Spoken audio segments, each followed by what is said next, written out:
श्रीमद् भगवद गीता नवम अध्याय श्लोक संख्या 20।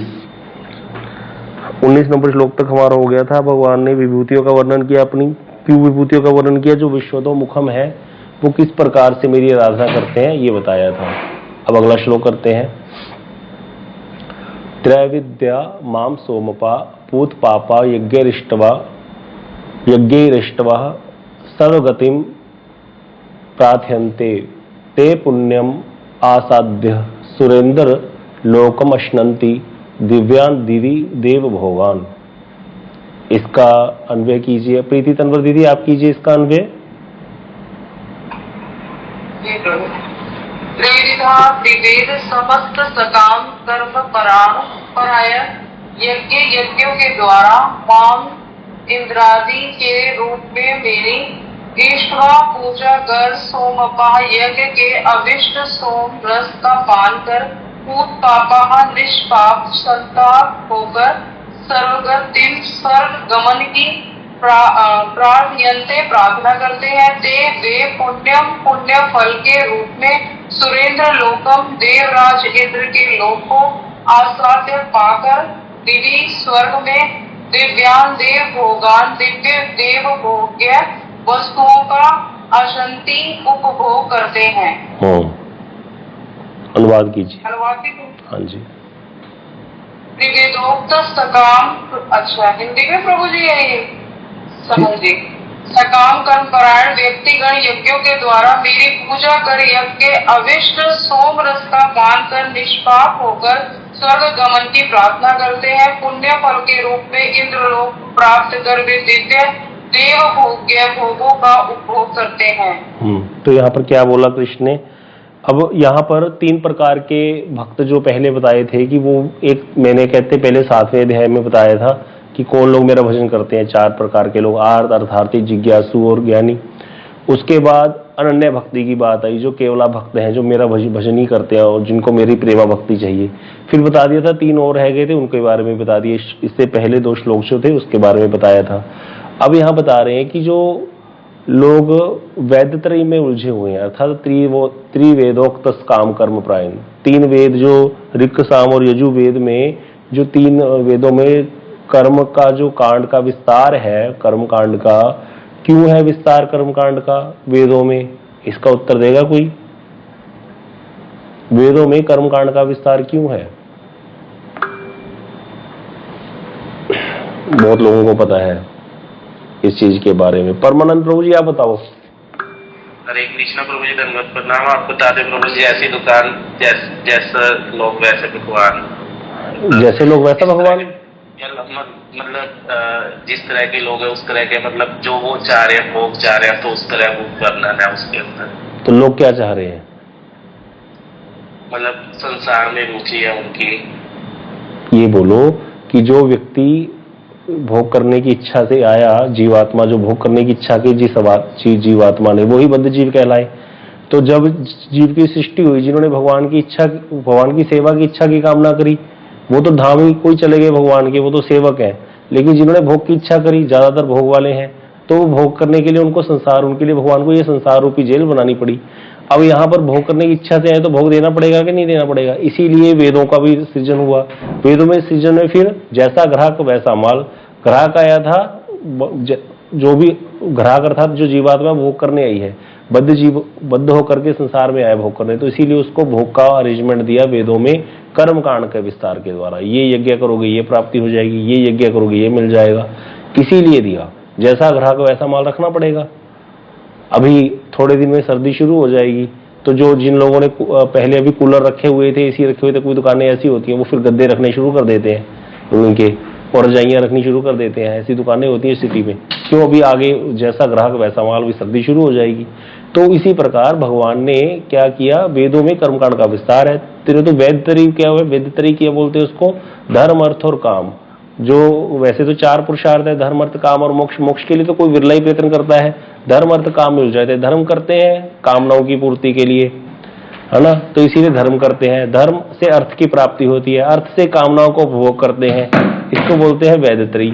तो इसमें उलझे हुए लोग क्या करते हैं, त्रिवेदोक्त सकाम कर्म परायण, सकाम अर्थात बहुत सारी कामनाएं हैं, कर्म परायण है, इसीलिए यज्ञों के द्वारा भगवान की पूजा करते हैं। वो मेरी पूजा क्यों कहा, क्योंकि सारा कुछ यज्ञ कहो, कुछ भी कहो, सब भगवान के ही स्वरूप है। तो यज्ञ के अवशिष्ट सोमरस का पान करते हैं वो, यज्ञ के द्वारा अवशिष्ट अर्थात सोमरस का पान अर्थात जो भोग मिलेंगे यज्ञ से उनको, और निष्पाप होकर के स्वर्ग गमन की प्रार्थना करते हैं। इससे वो पाप से तो बच गए, क्योंकि वेद के अनुसार चल रहे हैं ना, तो वो यहाँ पर क्या कहलाएंगे, वेद विहित कर्मों को करने वाले कर्मी लोग कहलाएंगे। जो वेद विहित कर्मों को नहीं करता वो कर्मी ही नहीं कहलाता। वो क्या कहलाता है, किसी को पता है उस कर्म को कौन सा कर्म कहते हैं जो वेद विहित ना हो, बताइए।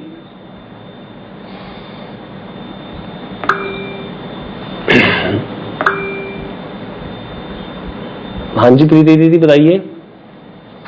कहते हैं। और जो कुछ भी ना करना हो, वेद विहित भी नहीं करना और कुछ भी नहीं कर रहा हो, एक तो वेद विहित कर रहा है वो तो कर्म कहलाता है, वेद विहित कर्म नहीं करना क्या कहलाता है, वेद विहित कर्म नहीं करना, कुछ भी नहीं करना, वो क्या कहलाता है।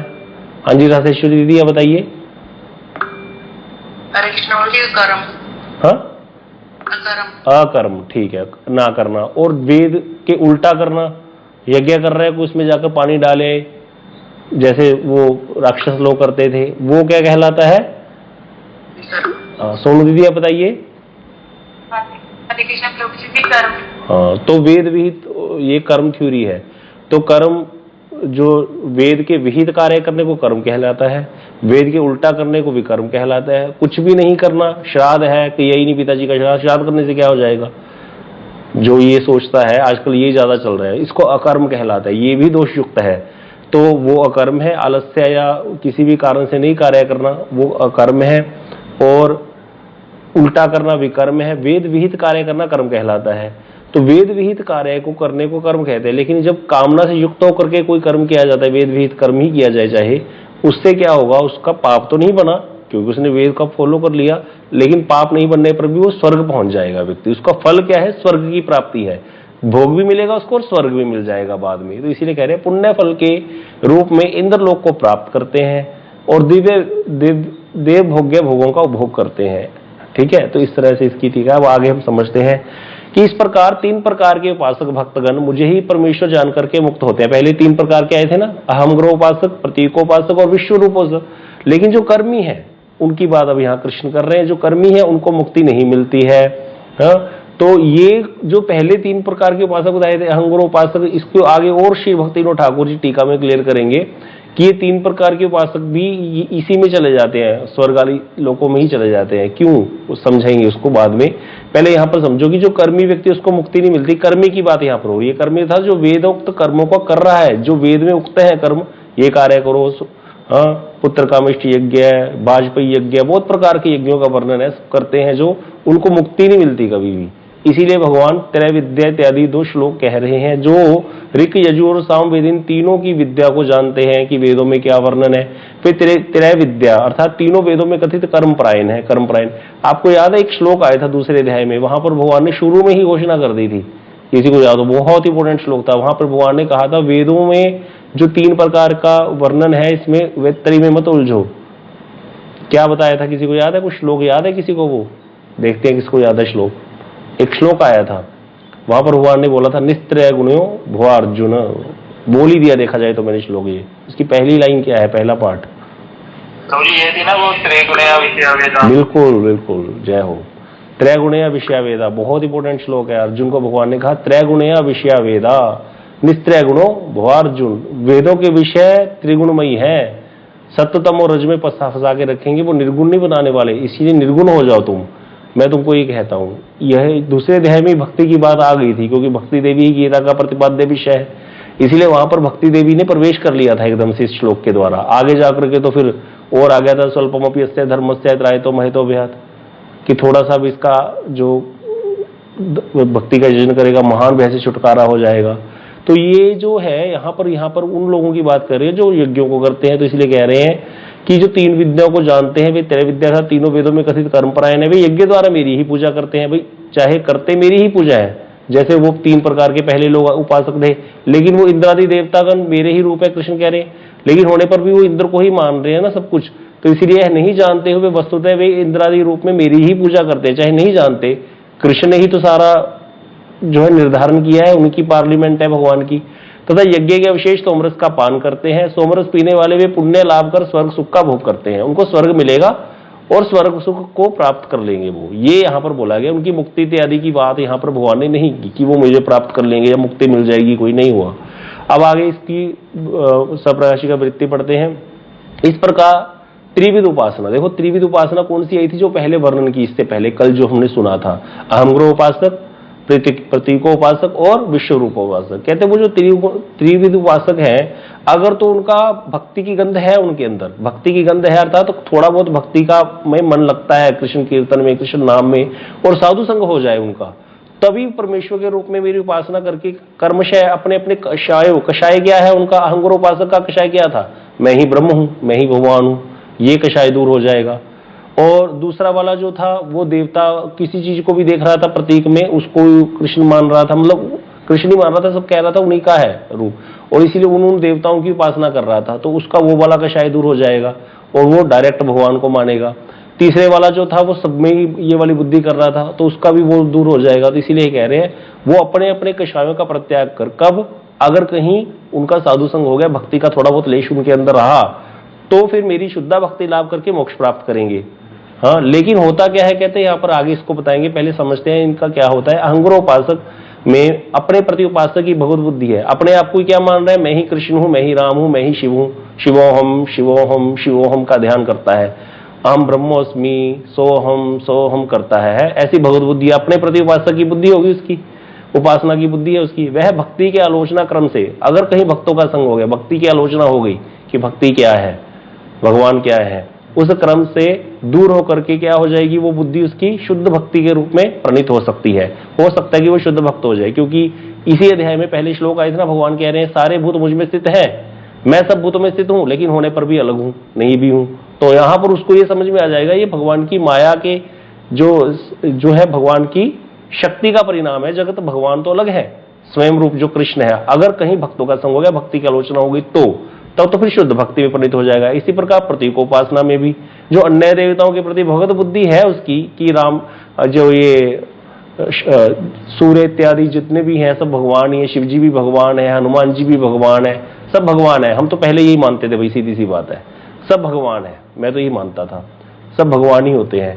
तो ये देवताओं की बुद्धि, जो देवताओं के प्रति भगवत बुद्धि है, अगर उसकी तत्व आलोचना हो गई, उसको भी साधु संग मिल गया, कर्म से दूर होकर के सच्चिदानंद स्वरूप मुझ में प्रवेशित हो सकती है, वो भी भगवान का भक्त बन सकता है। इसी प्रकार विश्व रूप उपासक है, जो अनिश्चित परमात्मा ज्ञान है, जो इसका कि सब वही है, सब ब्रह्म है, जिसकी ये बुद्धि है कि सब ब्रह्म है, तो वो भी मध्यमाकार मुझ में ही घनीभूत हो सकता है।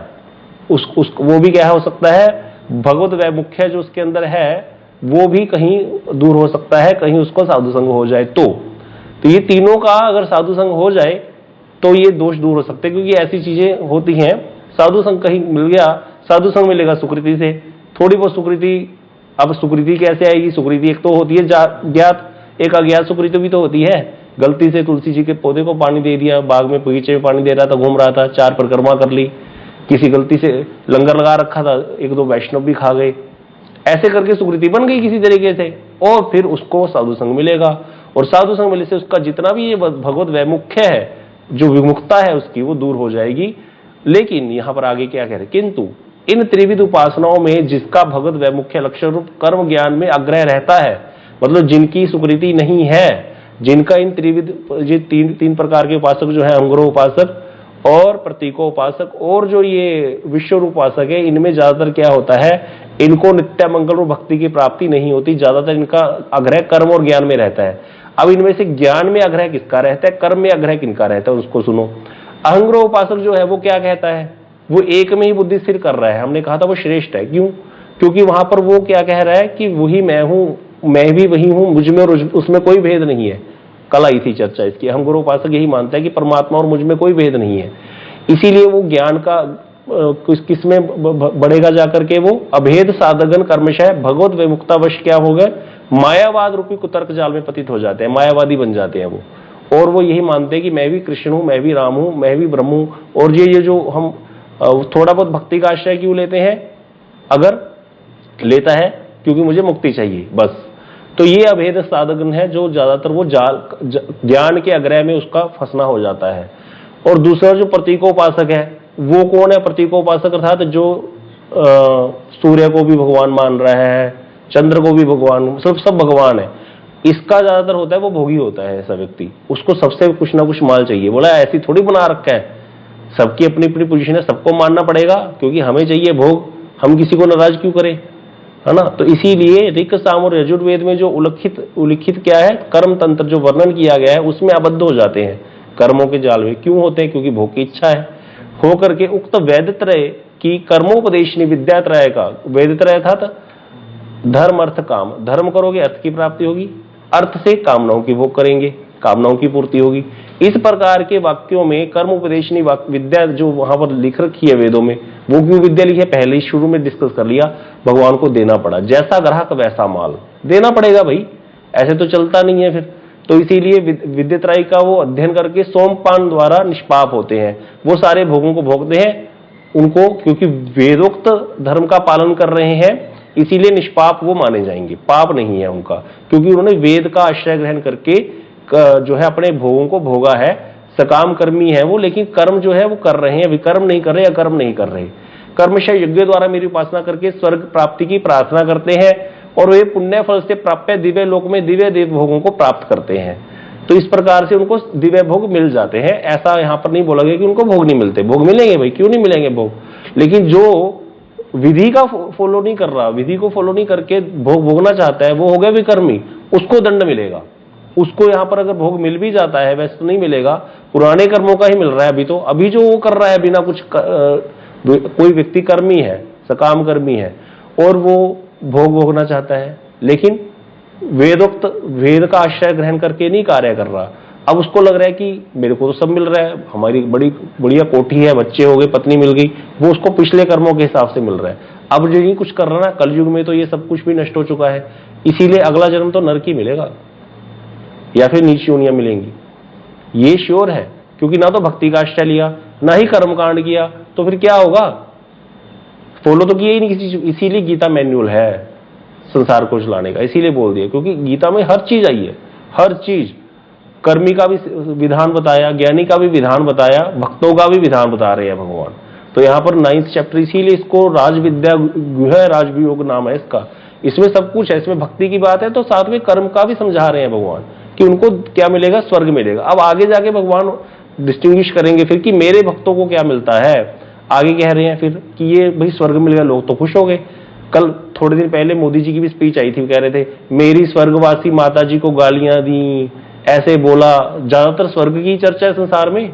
मुसलमानों के भी तो कहते हैं कि जन्नतें मिलेंगी, वहां हुरे मिलेंगी, जन्नत अर्थात स्वर्ग, इससे ज्यादा बात ही नहीं होती संसार में। तो स्वर्ग तो बहुत बड़ी वस्तु है। पहले घरों में भोग का कार्ड आता था किसी के 13वीं का, तो हमारे स्वर्गीय पिताजी का वो जो 13वीं है ये इस दिन होगी, ऐसे करके लिखा होता है। तो स्वर्ग मतलब बहुत बड़ी बात मानते हैं लोग। ऐसे ही चल रहा है संसार में, कर्मी ही लोग होते हैं। तो इसलिए कह दिया ते तम भुक्तवा, अगला श्लोक देखो, ते तम भुक्तवा स्वर्ग लोकम विशालम क्षीणे पुण्य मृत्यु लोकम विशंति एवं तेरे धर्मम अनुपन्ना गतागतम काम कामा लभंते। तो यहाँ पर इसके लिए बता रहे हैं कि वो जो 3 स्वर्ग लोकों को भोगने वाले। सुनीता दीदी, हाँ जी करिए इसका अन्वय।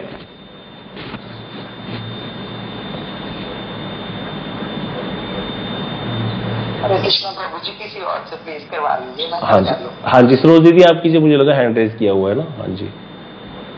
हरे कृष्ण प्रभु जी, दंडवत प्रणाम। ते वे कम विशालम, उस विशाल स्वर्ग लोक को भुक्तवा भोग कर पुण्य क्षीणे, पुण्य के क्षय होने पर मृत्य लोकम विशंति, मृत्य लोक में आगमन करते हैं। एवं इस प्रकार त्रिधर्मम, वेद विहित कर्मों से के अनुप्रपन्ना, अनुसरणकारी, काम कामा, भोगों की कामना करने वाले पुरुष गतागतम, पुनः पुनः संसार में आवागमन लभंते, प्राप्त करते हैं। अनुवाद, वे उस विशाल स्वर्गलोक का भोग करने के बाद पुण्य के क्षीण होने पर मृत्यु लोक में पतित होते हैं। इस प्रकार तीनों वेदों में उक्त सकाम कर्मों का अनुष्ठान करने वाले पुनः पुनः संसार में आवागमन को प्राप्त होते हैं। तो इसीलिए कह दिया भैया स्वर्ग तो मिलेगा क्योंकि वेदोक्त कर्मों को कर रहा है, लेकिन होने पर भी वो उस स्वर्गलोक को भोगने के पश्चात जब पुण्य खत्म हो जाएंगे तो नीचे फेंक दिए जाएंगे, तो वो संसार में आ जाएंगे दोबारा मृत्यु लोक में।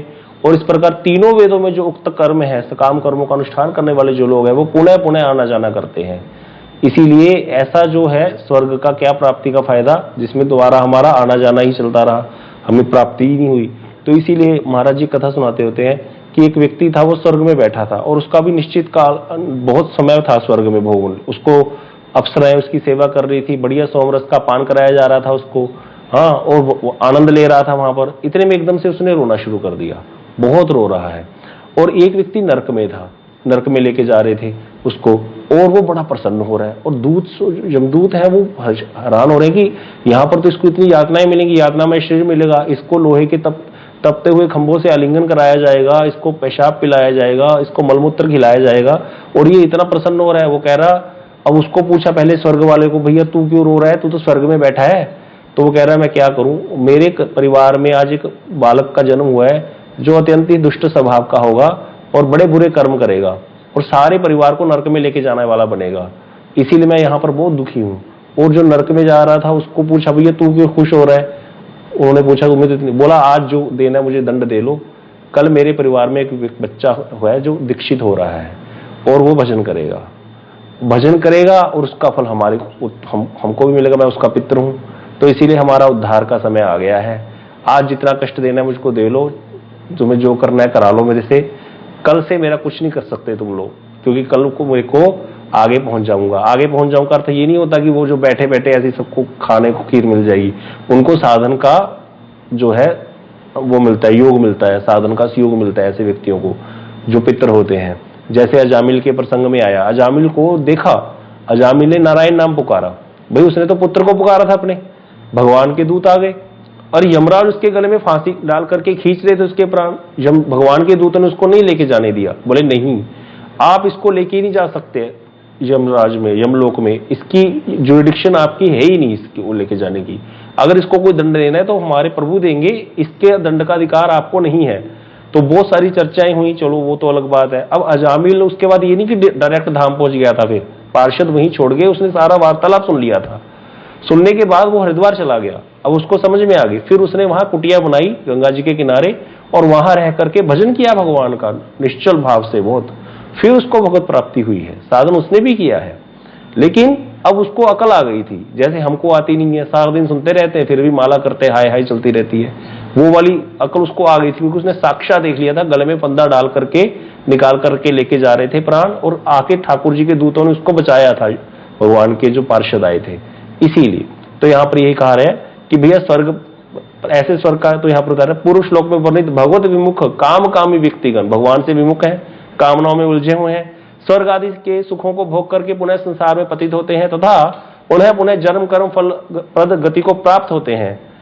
इस तरह से यहाँ पर इसमें श्रीमद् भागवत में पुष्टि की गई है, वे व्यक्ति भगवत आराधना रूप आत्मधर्म से विमुख तथा काम मूढ़ होकर कर्म मार्ग में श्रद्धा युक्त होकर के विविध यज्ञों के द्वारा प्राकृत देवता और पितरों पुरुषों की उपासना करते हैं। भगवत विमुख है, कामनाओं के द्वारा कर्म मार्ग में श्रद्धा होती है उनकी, नहीं ऐसे करना चाहिए, ये जरूरी है सारा कुछ, इसीलिए बहुत प्रकार के यज्ञों द्वारा क्या करते हैं, देवताओं की उपासना करते हैं, पितरों की उपासना करते हैं, क्योंकि उनको भोग चाहिए, इसीलिए लगे रहते हैं इसी में। इस प्रकार से प्राणीगण कर्म वल्ली का आश्रय ग्रहण कर स्वर्ग प्राप्त करते हैं एवं नरक रूप आपदा से थोड़ा विमुक्त अवश्य होते हैं। नरक नहीं मिलता निश्चित है, क्योंकि अगर व्यक्ति सही तरीके से वेदोक्त कर्मों को करेगा तो उसको नरक प्राप्ति नहीं होती, ये उसका पुण्य बन जाता है, किंतु पुण्य के क्षय होने पर उन्हें भी पुनः मृत्युलोक में प्रवेश करना पड़ता है। अर्थात जब तक भोग के द्वारा पुण्य की समाप्ति नहीं होती है तब तक पुरुष स्वर्ग के सुख का भोग करते हैं। अनंतर पुण्य क्षय होने पर, इच्छा नहीं रहने पर भी काल द्वारा चालित होकर के वहां लात मार दी जाती है, सीधा अधपतित हो जाते हैं। अब एक प्रश्न है, एक व्यक्ति है भजन कर रहा है और हृदय में भरी हुई है कामनाएं पूरी, उसको क्या होता है, कोई बताएगा?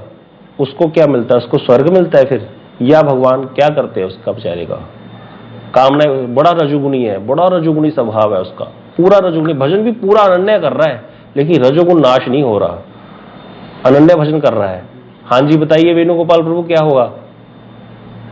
प्रभु जी थोड़ी देर उसको स्वर्ग में भोग मिलेगा, दोबारा फिर वैष्णव के घर में उसका जन्म होगा। अगर थोड़ी बिल्कुल कम भक्ति है तो किसी वैसे समृद्ध घर में उसका जन्म होगा। कई इसके उत्तर आ सकते हैं। एक जगह यह भी बताया है, आपने सही बताया। हाँ जी सरोज दीदी आप बताइए क्या कहते हो? हरे कृष्ण प्रभु जी, वो भक्ति के प्रभाव से उसके धीरे धीरे उसका जो काम की इच्छा है, भोगों की इच्छा है, वो समाप्त हो जाएगी। अगर नहीं होगी तो उसे वो जाएगा ऊपर और उसके बाद उसका अच्छे समृद्ध परिवार में जन्म होगा, ताकि उसकी दोबारा से भक्ति शुरू हो सके उसको। तो स्वर्ग की तैयारी का चक्कर लगेगा या नहीं लगेगा? स्वर्ग तो नहीं मिलेगा प्रभु जी उसे। बिल्कुल स्वर्ग नहीं मिलेगा उसको। स्वर्ग में तो फिर उल्टा और उलझ जाएगा। भगवान इस प्रकार से नहीं करेंगे उसको। क्या करेंगे, महापुरुषों के अगर भक्ति कर रहा है तो दोबारा महापुरुष के घर पे जन्म होगा और फिर भक्ति का चांस ही मिलेगा। अगर अनन्य भजन कर रहा है, भजन क्योंकि मैंने पहले बोला बहुत अच्छे से भजन कर रहा है। कई बार क्या होता है किसी विशेष केस में ऐसा भी होता है कि व्यक्ति भजन बहुत कर रहा है, बढ़िया अच्छे से सदगुरु पदाश्रय ग्रहण किया हो, लेकिन रजोगुण हावी है। ऐसे कई बार पुराना कषाय होते हैं। तो कभी कभी फिर उस समय ब्रह्मा की पोस्ट खाली होती है और उधर कोई योग्य ब्रह्मा नहीं मिलता, तो भगवान भक्त को उस भक्त को ब्रह्मा बना देते हैं। इसीलिए भैया कामनाएं बहुत बुरी चीज है। ब्रह्मा का पद आपको पता नहीं, देखने में अच्छा लगता है, कभी ब्रह्मा बनना पड़ जाए ना पता चलेगा। जबकि ब्रह्मा जी का पद छोटा मोटा पद नहीं है ना। जब सृष्टि का कार्य करते हैं भगवान की इच्छा से वो, तो भगवान कभी कभी भक्त ब्रह्मा भी बनते हैं, भक्त भी ब्रह्मा बनते हैं। कौन से भक्त ब्रह्मा बनते हैं? जो रजोगुणी स्वभाव का भक्त होता है, रजोगुण जिसके अंदर हावी होता है। इसीलिए गुरु वर्ग बार बार कहते हैं ये कामनाओं का त्याग कर दो, नहीं तो मारे जाओगे। थोड़ी सी भी कामना गलत आ गई ना, थोड़ी सी भी कामना, मीरा जी को इतनी सी कामना आ गई थी माधवी गोपी को बस, कि ये जो वहां कुरुक्षेत्र में जब गोपियों का मिलन हुआ है कि ये ज्यादा श्रेष्ठ है, यहाँ पर साथ में ही रहती है कृष्ण के, द्वारका के महिषियां। देख लो द्वारका वाली गति हुई। 25 साल वृंदावन में रही है मीराबाई। जाने बाद में ठाकुर जी बोले निकलो यहां से द्वारका चलो। बोली प्रभु मैं तो यही नहीं कहते, तुमने लास्ट में ये भावना कर ली थी, इसीलिए अब तुमको वहीं द्वारका में ही तुम्हारी एंट्री होगी। द्वारका में उसका महल बना, द्वारका में ही उसको एंट्री मिली जो तुम महिषी बनना चाहती थी। उनको गोपियों वाला वो प्राप्त नहीं हुआ। कितना कितना कठिन है ये मार्ग। इसीलिए गुरुदेव बार बार गोपियों की कथा सुनाते थे। बार बार कथा कहीं से भी शुरू करेंगे, लब्धवासु दुर्लभम इदम बहु संभवान्ते बड़े भाग मानुष तन पावा, यहां से शुरू करके पहुंचा देते थे वही कथा करते करते सीधा गुरुदेव। ये गुरुदेव का वैशिष्ट्य था। गलती ना हो जाए मेरे बच्चों से कहीं। कहते नहीं कभी भी चूज मत कर लेना कुछ भी, थोड़ा सा भी कहीं अटक गए स्वर्ग क्या मतलब बस पहुंच जाओ वहां पर, तुम्हें वही रस चाहिए। नहीं तो अगर कहीं उलझ गए इधर उधर, थोड़ा सा भी थोड़ा चूक गए तो वही। अब देखो भक्त को ब्रह्मा बना देते हैं भगवान, उस भक्त का क्या हाल होता होगा ब्रह्मा बन के। ब्रह्मा जी तो रजोगुण से पूरा आबद्ध रहते हैं, इसलिए तो सृष्टि करते हैं। और ज्यादातर मनुष्य रजोगुणी ही होते हैं, ये बना लें ये कर ले वो कर ले, भक्ति करते हैं, भजन करते करते सारा दिन यही कामनाएं चलती रहती हैं हृदय में। इसीलिए इन पे अंकुश लगाना चाहिए, कोशिश करनी चाहिए साधु संग में रहते हुए अनुगत्य भजन करें। और कृष्ण कीर्तन करते समय तो विशेष करके जब हम प्रार्थनाएं गाते आवाज ही निकलती, पता नहीं क्यों प्रभु जी हमें गाली देते होते, बोले लड़ाई करते तो कैसे आवाज निकलती है, नाभि से आवाज आनी चाहिए, ऐसे कीर्तन करने चाहिए। जब नित्यानंद प्रभु को पकड़ते हो और कबे निताई चंदेर करुणा हई वे संसार वासना मोर कबे तुच्छ हवे, जब गाना है तो ऐसे गाना है नित्यानंद प्रभु आ जाए बस, अब ये पुकार रहा है मुझे, इस प्रकार की पुकार होनी चाहिए। हमारे आचार्य हमारे लिए कितना करके जाएंगे, प्रार्थनाएं तक लिख के दे गए हमको, हम ऐसे गाते हैं बेमने उसको। इसीलिए पुकार हमारी, सारा कुछ हमारी पुकार पे निर्भर करेगा, हम कैसे पुकार रहे हैं। अगर हमारी पुकार में चूक हो गई ना, ठाकुर जी के पास तो इतना अरेंजमेंट है ना आप सोच नहीं सकते। 84 लाख योनियां बना रखी है भोग करने के लिए, सोचो तो सही। वो घूमना चाहता है जब घूमे, आप गंद खाना चाहता है सूअर बना देंगे, बताओ। सर्वभक्षी होता है सूअर, सर्वभक्षी, कुछ नहीं छोड़ता। और प्रतिष्ठा की कामना, एक सूअर जो है ना सारा मल खा जाता है, अपना मल नहीं खाता सूअर। प्रतिष्ठा को शुक्री विष्ठा बोला गया है, गुरुदेव इसको भी समझाते थे। बताओ कहां जिस प्रतिष्ठा के लिए व्यक्ति भागता है, कहते तो शुक्री विष्ठा, जिसको सूअर भी नहीं खाता। सूअर सर्वभक्षी होता है, कुछ नहीं छोड़ता, लेकिन अपनी मल नहीं खाता सूअर, अपना मल नहीं खाता। कहते मनुष्य के मल के साथ क्यों नहीं कंपेयर किया, क्योंकि मनुष्य का मल भी सूअर खा जाता है, लेकिन अपना मल नहीं खाता। सूअर का मल जिस खेत में डाल दो ना, आग लगा देता है खेत को, कुछ नहीं उगता वहां पर, ऐसा होता है। उसको प्रतिष्ठा के साथ कंपेयर किया, जिस प्रतिष्ठा के लिए व्यक्ति भागता है। कि मेरे चेले बन जाए, मेरा नाम लें, या इस तरह से। तो इसीलिए आचार्य ने प्रतिष्ठा पे भी बहुत बोला है, कभी मत उलझो। ये सारी चीजों का त्याग करते हैं तो प्रतिष्ठा में उलझ जाता है, लोग पीछे लग जाते हैं। तो इसीलिए हमें फॉलो करना पड़ेगा हमारे गुरुवर्गों को, तभी जाकर के हम जब अनुगत्य में भजन करेंगे, और पुकार में बहुत बल होना चाहिए। इसीलिए कीर्तन करते समय विशेष बात है, नाम जो जय ध्वनि को ही हम लोग ध्यान नहीं देते। अरे जय ध्वनि में ही सारा कुछ है, जय ध्वनि देते हुए नहीं जान निकली रहती है लोगों की, अच्छे से जय ध्वनि नहीं दे पाते, और ध्यान ही नहीं होता किसी का जय ध्वनि में। जय ध्वनि नाम ले रहे हैं, श्रील भक्ति ठाकुर जी ने क्या कहा, आर किचू ना करी वैष्णवेर नाम लवा, मैं तो कुछ नहीं करता। एक कीर्तन में नरोत्तम ठाकुर जी कहते तर्पण मोर वैष्णवेर नाम, मैं वैष्णव के नाम ले लेके तर्पण कर रहा हूं। ये तर्पण नहीं करते हम पितरों के, ये मेरा तर्पण वैष्णव का नाम है बस, और कुछ नहीं करूंगा मैं। इतने सुंदर सुंदर कीर्तन। आज आप सबको बधाई हो, टाइम हो गया।